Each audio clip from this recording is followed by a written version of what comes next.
Tonight we are highlighting a trailblazer during this Black History Month. C. Alfred Anderson Sr. is his name. He has been called the father of black aviation.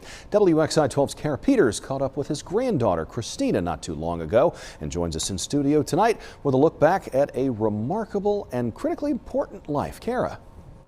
Hey there, Kenny. That's right. C. Alfred Anderson, or Chief Anderson, was the first of many. He received his pilot's license in 1929 and was the first African American to earn an air transport pilot's license in 1932.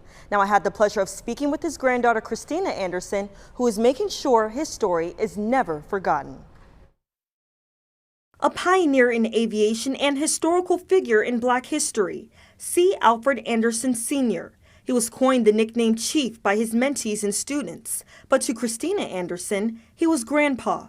All I know, all we know as the grandkids is just aviation, airplanes. Grandpa always had a couple cars, Grandma and Grandpa always had a couple cars, but he used his private airplanes as his transportation.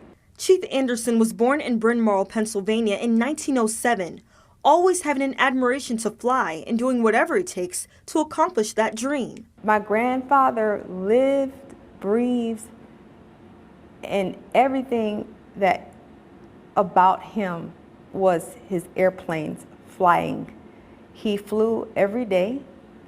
It was just something like people who run or jog.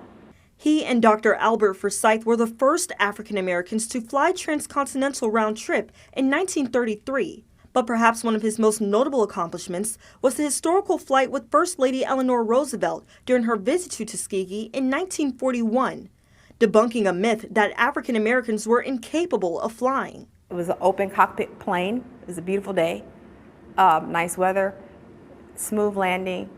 And once they landed, she said, "You got a deal, get your squadron together." And there we have the Tuskegee Airmen. The Tuskegee Airmen were the first black aviators in the U.S. Army Air Corps. With Chief Anderson as their lead flight instructor, they became a pivotal force for combat in World War II. And now, it's my job in life, my life's mission, to never let his legacy die. Christina Anderson is making sure his name and impact is talked about for generations to come. I want everyone to know, the world to know what he did, what the Tuskegee Airmen did. Let aviators and just anyone be inspired by him, because his story from a little kid on to how he got to be this person is fascinating. I'm the bloodline and the physical embodiment of a legacy of a man that changed the world, that did all these things and made all these achievements in aviation of any race. And for the African American race, he was the first.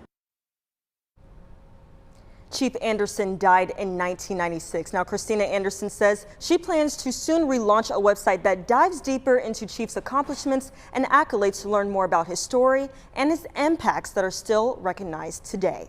Live in the studio, I'm Kara Peters, WXII 12 News. Good stuff.